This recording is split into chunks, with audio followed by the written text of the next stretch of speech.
Hello, I'm the Family History Specialist here at the National Archives.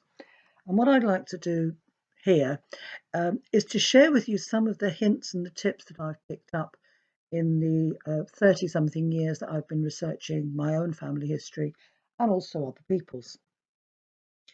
Now, we do have a lot of records at the National Archives, and you will certainly need to use some of them at some point during your family history research. But we're not the place to start. For one thing, we don't have all the documents that you'll want.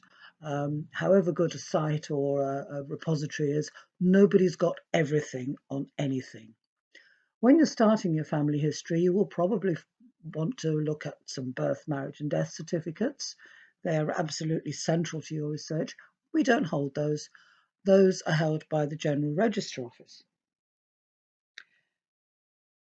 And another thing to remember is that when you start researching in documents, it's very exciting, but those documents were not created for us to do our family history research. They were created for some other purpose. Very often there was money at the bottom of it. And it's always worth bearing that in mind, because sometimes the records don't have exactly the information that you want. And that's because it wasn't important or relevant to the body that was collecting the information in the first place. And another thing to remember before I really get started is that people often say, oh, I must find that birth certificate or that census return or that will or some other document. What you really want isn't the document, it's the information that you expect that document to hold. And sometimes you might not be able to find that certificate or that census return or some particular document. So it's a good idea to try to think, what kind of document might contain the information that I want? Who might have wanted to record that piece of information? And if you get into the habit of thinking like that, as you get to know about different records, you will find that that will help you sometimes think your way around a problem when the head-on approach doesn't work. Very often the head-on approach does work, but when it doesn't, it's always very useful to have a plan B. Now, this is just an example of some of the kinds of records we hold at the National Archives. Um, we've got some overseas births there, we've got a merchant seaman's index card, and all sorts of other things. We have a huge amount of information, lots and lots of documents. Um, but one of the important things to remember about the National Archives is that it's not a family history site. We have all sorts of other functions. And while we have a lot of records that are very useful for family history, and a lot of our users are family historians, we have an awful lot of records that aren't relevant to you. And when you're looking at the National Archives catalogue, it's very tempting to think, well, I must put a name in there and see what comes out. Well, you can do that, but that's not the place to start. It's a catalogue to all the records that we hold. It's got descriptions of the records that we hold. And whilst some of them are indexed in the catalogue down to name level, an awful lot of them aren't. So when you put a name in or a place name in, you might get something useful, but you will certainly miss a lot of the records that are going to be useful to you because they're not indexed at name level, or more likely they are indexed at name level, but they're not on the National Archives website. A lot of our most popular records are indexed on some of the well-known family history sites. So that's why it's always a good idea to start by looking for a research guide. We have lots and lots of research guides, somewhere in excess of 300 different research guides on a whole variety of subjects, as you can see. And they're cross-referenced to account for all the different ways that people might want to research and the different paths that their thinking might take them. So, for example, if you were researching a soldier in the First World War, you'd find a relevant guide on that very subject, you'd find that listed under family history, you'd find it under First World War, and you'd find it under military. So there are lots and lots of different ways to getting into the guides, and you can search for key terms within them using the search box as well. So if you remember nothing else, if you switch off or fall asleep now, do try to remember that the place to start is always going to be with the research guides and not diving straight into the catalogue. The research guides will tell you what records we have in the National Archives relevant to your particular interest, and also it will tell you what we don't have. Sometimes it will direct you to another site. We have guides on subjects where we don't have the main records, like births, marriages, and deaths, and also where we don't have any records at all. We don't have records on adoptions, but we do have guides on some subjects where we don't hold the records because we know that people are going to look for them. And at least if you find a guide and it says go somewhere else, it has saved you spending a lot of time going round and round in circles looking for information that isn't there. So we do try to guide you to other resources where appropriate, where we don't have the records that are going to help you. Now, when you look at a guide, they vary in format, but they do have some things in common. First of all, they will have a little box near the top that tells you about whether the records on that particular subject are online. And the little box will tell you either all, some, or none. Now, very often for family history subjects, you will find that it's some. It's a fairly crude description because some might mean most of them, or it might mean hardly any, but there are a few. But at least it gives you a very rough guide. And then the guide will go on to tell you in a bit more detail what records we do hold. And if they're online, it will link you to either a catalogue search or to another site which has got the records, often digitized records, and you can search there. And then it will tell you about records that we do hold, but they're not online, they're not digitized. So you will need to either visit the National Archives or get someone else to do it on your behalf. And then finally, they will give you information on other sources which are held elsewhere, and these might be online, or they might be books, or they might be other record offices. So the guides will do their best to try and point you in the right direction, and help you to use the records that we do have and how to search in them. Before you do any of that, you really need to start at home. Family history starts at home. And the first thing you should do is to ask around, ask your oldest relatives what information they've already got. Now, I was very fortunate that I was quite a nosy child and asked a lot of questions. And my mother, who was the youngest in her family, and by her own admission was also a nosy child who listened at doors. I'm very lucky that I had all that to call on. My mother also had a phenomenally good memory, which is another advantage. So I like to use this photograph because I know who everyone is in this photograph, and I met all but two of them. So it's lovely to have something like this to start on. And family photographs can be very good prompts to remind people, if you're asking around the family, when people see old photographs, they will often start remembering things and telling stories.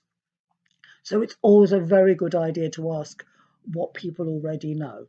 Now, the answers you get might not always be 100% accurate because memories aren't always 100% accurate. And sometimes you will get two relatives together who will disagree about what the story is. But it's still all useful information, so long as you bear in mind that it's just something that you've been told and you don't necessarily, to start with, at least, have the documents to back it up. And that's another thing that you can ask for, to see what documents you or members of the family might already have. And this can be all sorts of things. You might have photographs as an obvious one, um, but there are some other examples here that you can see. There's a very old folded up birth certificate. There are bits of what you might call ephemera, like receipts and bills. You might be very fortunate to have military medals somewhere, copy of will, and one of my favourites here, which is a school magazine from some school children from South London who were evacuated to Dorset in 1939. And that's an absolute treasure. It's got lots of lovely stories and things in it. Now, it's lovely if you've got all this kind of thing. It will give you a bit of a head start. In the case of certificates, it will save you money because they are a bit of an upfront expense. But even if you don't have any relatives to ask, or you don't have handy boxfuls of documents, don't be too discouraged, because everybody at a certain stage in their research will get to a point where there are no living relatives to ask because your research has taken you back a century or a century and a half. And you will have run out of the document. So um, you might be a little bit slower to start, but once you get back a bit, there is no reason why you shouldn't do just as well as somebody who's had a whole lot of relatives to ask questions of and who's got family documents. I have known people who have literally started with their own birth certificate um, and not known anything else about their family beyond their parents' names, and gone on to do very well. So it's lovely if you've got all this stuff, but don't be too discouraged if you haven't. It's okay to be envious. I'm very envious of people who have family Bibles, and well, frankly, of people who have ancestors who could read and write, which a lot of mine couldn't. But you just deal with the information that you have, and you never know what you're going to find. So you might be more successful than you at first thought. Sometimes you'll be less successful, but um, you have lots and lots of ancestors every generation. Uh, the number doubles, so you're going to be successful, hopefully in some direction or other.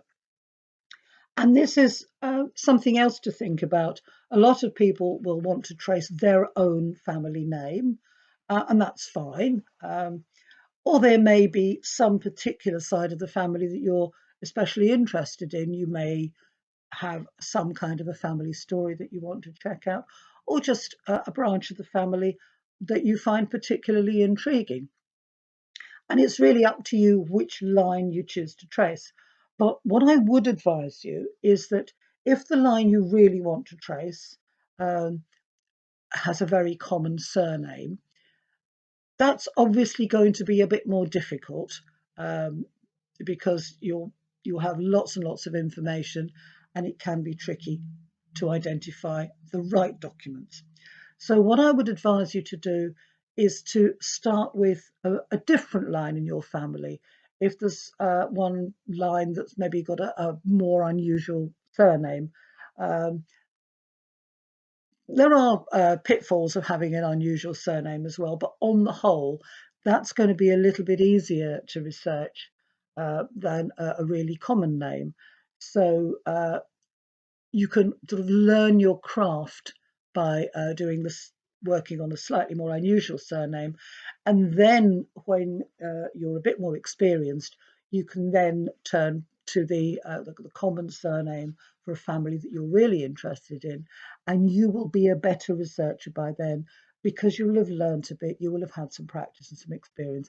This is exactly what I did because my married name was one of the most common surnames in the UK.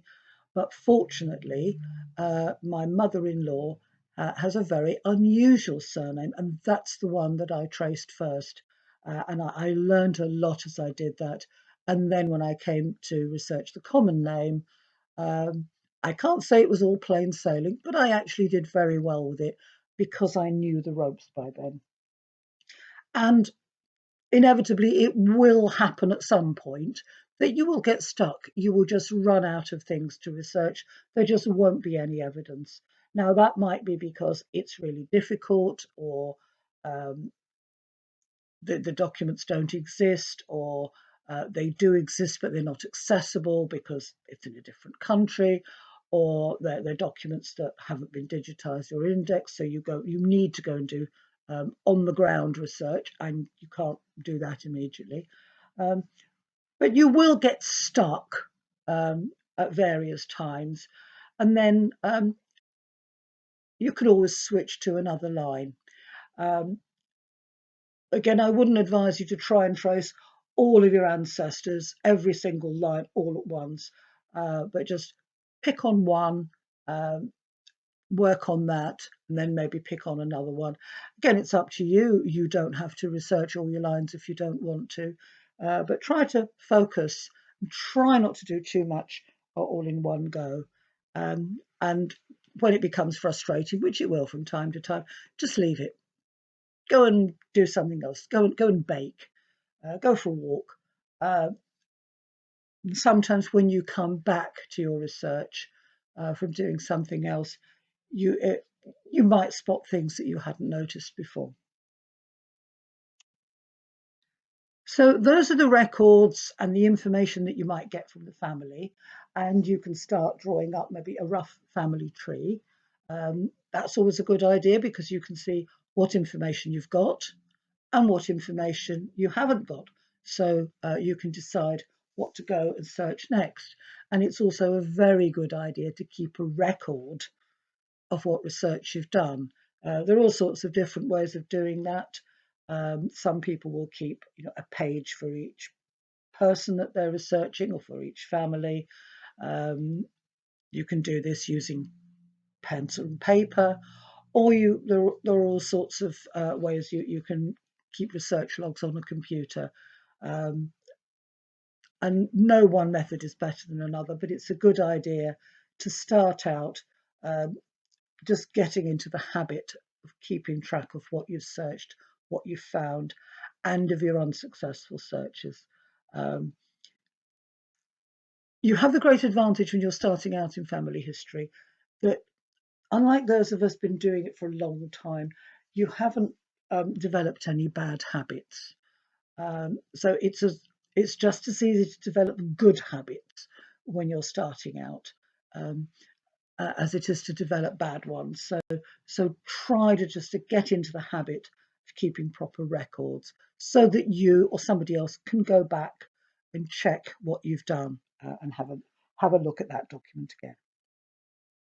But documents, National Archives, as I said, we have huge numbers of documents that will be of use to family historians.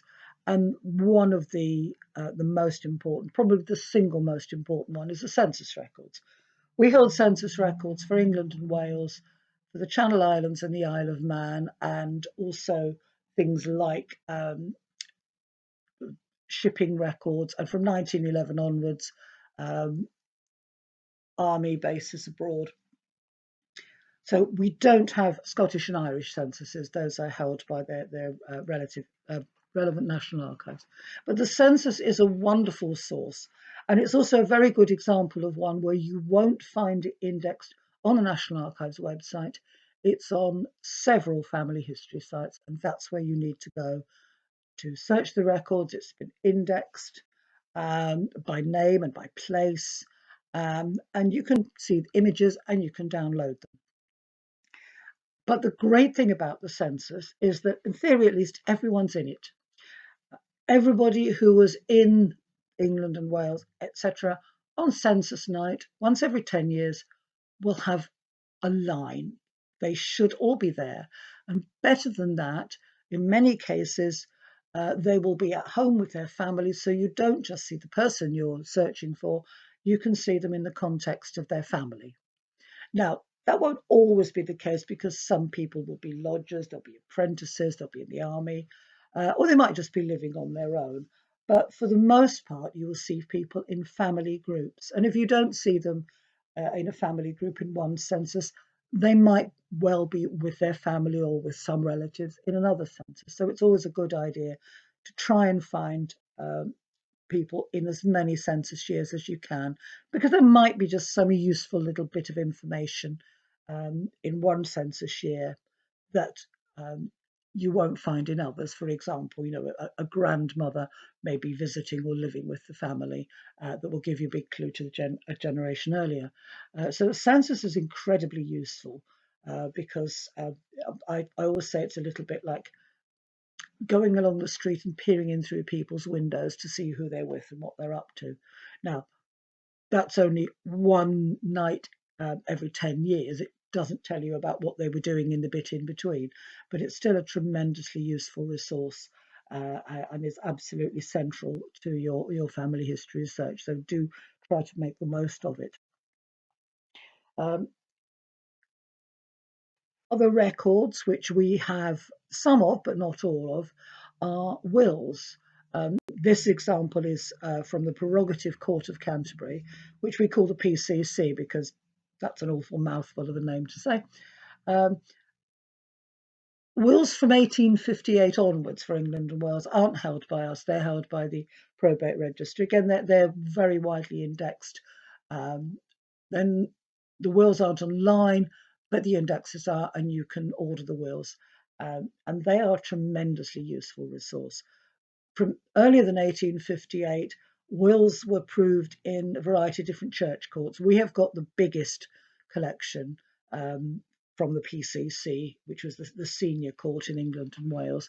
But there are lots and lots of other probate courts and their records. Some are online, some aren't, but most of them are quite well indexed. Uh, but no matter who's got a copy of the will, the principle is the same. Unlike a lot of records that we use, they are they were created with the future in mind because people wanted to make sure that their property got left to the people that they intended to get it. So wills can be very, very good for describing people in families. And that's really what you want from a family history document. You want lots of names, sure, but you also want to know how people were related to each other to construct your family tree. And from some wills, you can actually construct a whole mini tree just from one single document. And the sort of detail that you'll hope to get is, for example, if someone has a large family, if they have several children or grandchildren, and they're leaving things to those people, they will often describe exactly who they're leaving it to. For example, a man might have 2 or 3 sons, and all of those sons might well have named their eldest son after dad. So when dad isn't making his will, he will need to be very precise to say, my grandson John, the son of my son William, or the son of my deceased son Henry, and so on and so on. So a will can give you a lot of very precise information that you won't easily find anywhere else. And it will also tell you about a bit about the people themselves. For example, a man might mention married daughters with their surnames, which will tell you that those daughters were married, the surname of the person that they were married to, and also the fact that, to be mentioned, they would have to have been married before the date when the will was made. So there's an awful lot of information that you can extract from a will.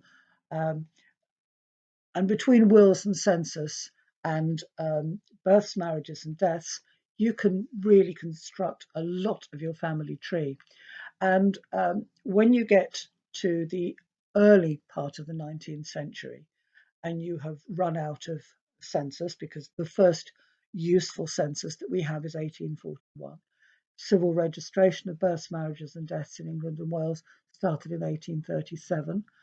But before that, you need to use church registers of one sort or another, whether they're Church of England parishes or nonconformists. But the 1851 census is a really good jumping off point for that, because 1851, unlike 1841, gives you quite a lot more detail. So It will tell you where people were born, more or less. The information is not always pinpoint accurate, but it's usually reasonably good. And it will tell you roughly how old they were as well. So that's a very good jumping off point to go to the earlier stage of the research. The census and wills between them are really useful. And don't, by the way, assume that because your family were poor and agricultural labourers that nobody ever left a will. You might be surprised.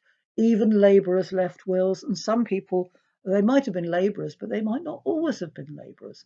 So don't ever assume that nobody in your family ever left a will. It's always worth looking. You may be surprised. Another kind of record that we have a lot of are records of the armed forces. Now, it's a very rare British person who doesn't have an ancestor who was involved in some way in the First or Second World Wars. Now, these are just a couple of examples of some records. First World War soldiers' records. These can be wonderfully detailed. The good news is that they can be very detailed, running to several pages. The bad news is that a lot of them were unfortunately destroyed during the Second World War. This is always a bit of an occupational hazard with documents. Not all sets of records survive in their entirety. Um, some do, some don't. It's the luck of the draw. You have about a 1 in 3 chance of finding a First World War soldier ancestor. Um, the record on the right is an officer's record. They survive much better, but unlike the soldier records, they're not digitized. They're indexed, but they're not digitized. You have to either visit in person to look at the records or order a copy or get someone else to look at it on your behalf. But there's just an example of the kind of records that you might find, and they will give information about family and so forth, and lots of other interesting information as well. But for family history purposes, for building a tree, it's the family information and the place of birth and that sort of thing that's particularly useful. Now, those are army records because those are much the largest service. But don't forget that ancestors might have served in the Royal Navy, the Royal Marines, some of the various volunteer forces, and from the end of the First World War, the RAF as well. So there are other services apart from the army, and the good news about those is that they are largely complete and online and indexed. So there was an awful lot that you can find about armed forces. We also have records about the Merchant Navy and some other occupations like railway workers, some kinds of public service. Most of them are not as detailed as the ones you get for the armed forces, but there's still a lot to be found. Again, look at the research guides and see what there is on the subjects that you're interested in. Now, that's a bit about the records, but what I want to finish with is something about just going online and doing research generally. Now, if you had told me when I started doing family history in the 1980s that I would be able to sit at home with my own computer and do research and look at images of documents, indexed, digitized images, I would be amazed. I'd be thrilled. And it's absolutely wonderful that you can now do sometimes in a matter of minutes, things that would have taken us days to do and a lot of traveling when I first started. This is a great thing, but there is always a little bit of a downside. There is so much good information online that it's very easy to overlook the fact that lots of records haven't been digitized and haven't been indexed. So don't get too carried away thinking that, like as the TV adverts would have you believe, oh, this is wonderful. I can do all this research and I can do it all on my computer at home. No, you can't. You can do a lot, but you can't do absolutely everything.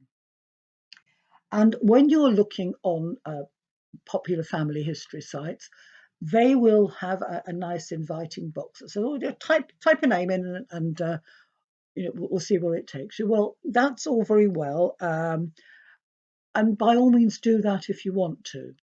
But the problem with that is that you don't know what you've searched and what you haven't.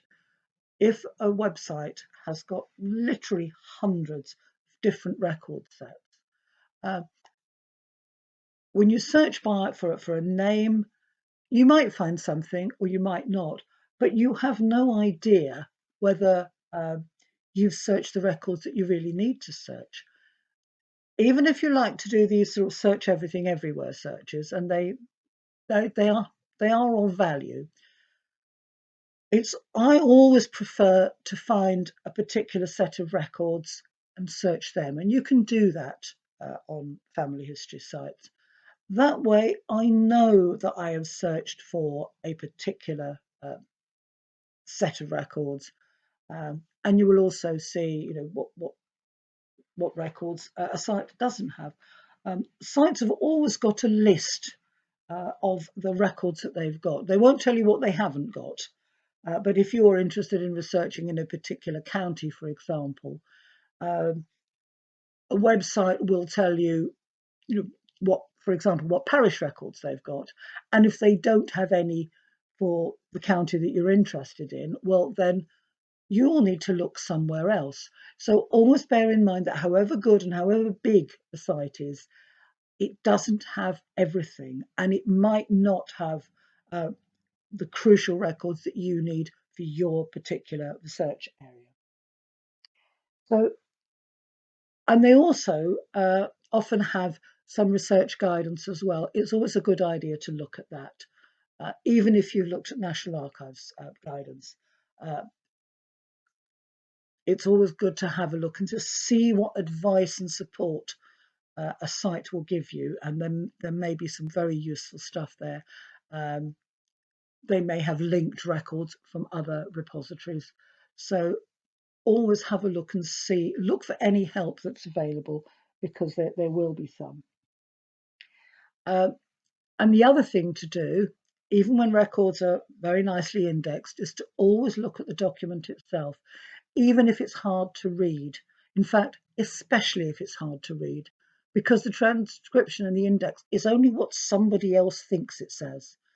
And you might make a different judgment on it. So always do that. And if you can use more than one site, for example, the Census, which is on lots of different sites, it's often useful to do that. If you can't find a record on one site, try another one. And sometimes you will find it there. So there are ways of using family history sites beyond just putting a name in and seeing what comes out. Now, the other thing that family history sites do, which is very, very, very useful, is that they offer facilities for you to build your family tree on their sites. Now, this is extremely useful because you've got all the information together and you can add it to your tree straight away. But again, like all really good ideas, there is a downside. It's terribly easy to add things without checking that record actually applies to the family that you want it to. Sites will always have some kind of hints. Now, if you're searching for a particular name, it varies from site to site, but they will either have a suggestion that will pop up, or if you're looking at your tree that you've built online, you will see hints for this particular person and directing you to other records. But they are just hints. The clue is in the name. These are not carefully curated pieces of research that the research elves have found and have come to present to you. These are just automatically generated records from that, based on algorithms, based on what you have been searching for and the information that's already in your tree. So they may be useful, and you will sometimes find things that you would not have thought of looking for that do turn out to belong to your family. But equally, a lot of the hints will be completely wrong. If you try and think of hints rather like when you order something online, and then the website will pop up with suggestions and say, if you bought this, you might also be interested in. And that's really what the hints are like. So do use them, but with this great big health warning that I've just given you. Don't trust what somebody else suggests unless you've checked it out for yourself and thought, yes, that's definitely the man or the woman I want, uh, before you add them onto your tree. Because you can get into an awful muddle by just adding things. And then when you step back and look at it a bit later on, you think, that can't possibly be right. I've got into a terrible muddle. And the other warning I would give you about online family trees, useful though they are, is that do not put all your eggs in one basket. Um, it's fine having a tree online because you can update it in real time while you're out doing your research, but um, it's on a site that you don't have any control of. So it's always a good idea to keep your family tree on your own computer using some family history software that isn't online, uh, so that it can't get wiped out by some awful circumstance. Um, and I did hear an awful cautionary tale about a couple who had their family trees on their computer, and they had a row. And in a fit of spite, one of them deleted the whole of the family tree. Now, I hope that sort of thing never happens to you, but accidents can happen. Um, Things can happen. Websites can fail and crash. So if that is not if that's the only place where you've got your family tree, you are always taking a risk. Always have backup copies of some kind. Um, and of course, good old pencil and paper is a good idea too. Or you can print out information. If you save documents to your tree, save them to your computer as well, so that if you stop subscribing to the website, you've still got those documents. All sorts of things that you can do using the wonderful online resources, but always be aware that there is a possible downside. Always keep backups. Don't trust other people's research because it might be brilliant, um, but on the other hand, it might be somebody's Friday afternoon research and it's not terribly good. So there is an awful lot that you can do with your family history, and I hope I haven't put you off. Um, but I just wanted to give you um, the benefit of some of the things that I've done right and that I've learned, and also to warn you off some of the mistakes that I've made. I'm not going to tell you what they are, uh, but I hope that you'll enjoy doing your family history research, and that I've given you some food for thought, and that um, you'll perhaps try out some things that you wouldn't have thought of before today. As a very good friend of mine says, happy tree climbing. Thank you for listening.